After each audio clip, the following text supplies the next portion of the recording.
Hey, what's up guys? Welcome to today's video, and today we're going to be learning how to make an amazing and unique thumbnail for your montages, because right now the montage category is completely saturated with only few types of thumbnails, and you don't really stand out if you use the same type of thumbnail.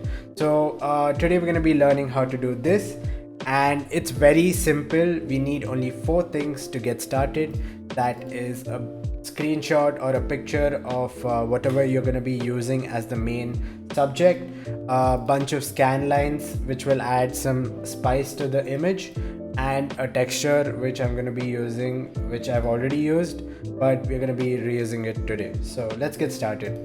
Open Photoshop, start new, an empty canvas by 1920 by 1080. We start off here. Right now we're going to select the rectangle tool and create a rectangle of red color. So this is going to be our main background. For that we're going to add the texture first and expand it to completely fill the canvas.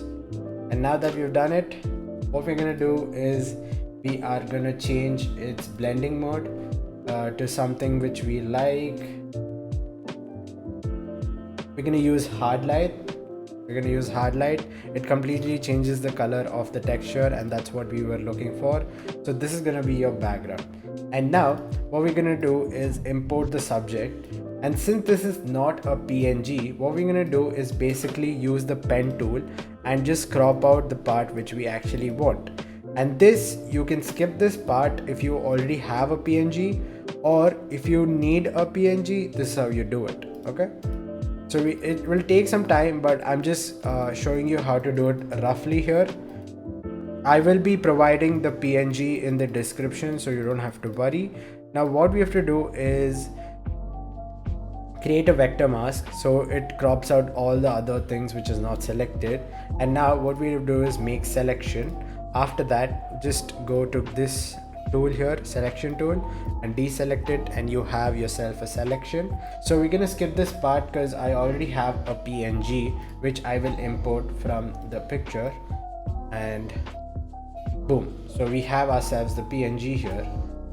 Now what we're gonna do is we have to resize accordingly to make sure it looks good, and I feel this looks fine. Yep, perfect. And now we place it. So this is the PNG which we have right now. Okay, and now what we're gonna do is add some text in the background, so that so it depends on your montage. If your montage is named sky or whatever, you can name it like that, but mine is God. So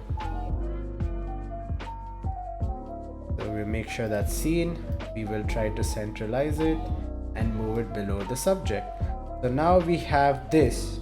We're gonna copy it, Control C and Control V, and copy the text, and we will move it above the Phoenix subject. And what we're gonna do is add a stroke to it. Stroke basically gives you an outline of the text itself, and we are gonna reduce the fill to completely zero. So what this does is basically removes whatever text you have and only leaves the stroke. And now we're going to reduce the opacity of the stroke to around 26%.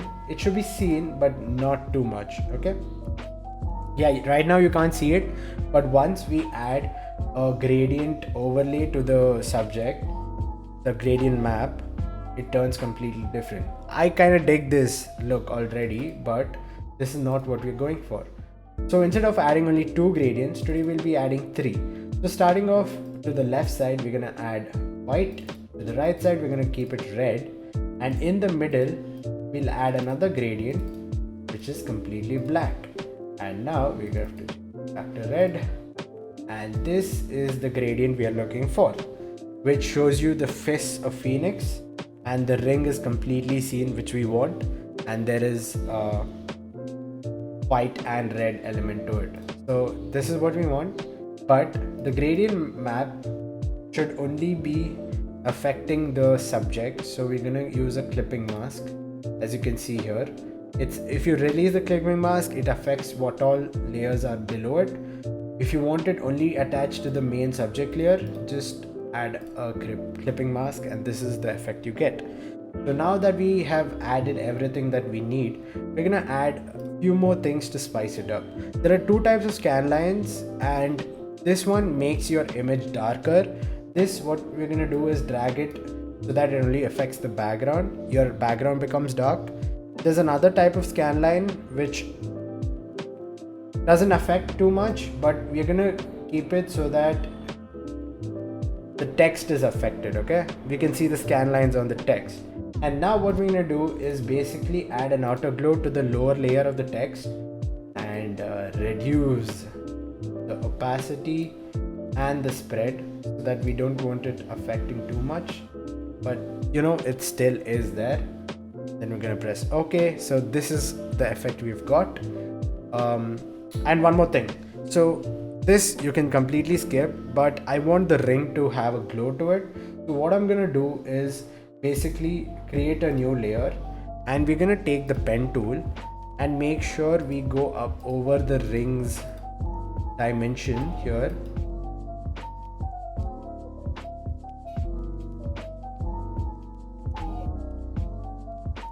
So now that we have selected, we can fill the path, and color, you can choose whatever color you want and it becomes that color. And what we're going to do is we're going to add some outer glow for this layer so that the ring has its own shine,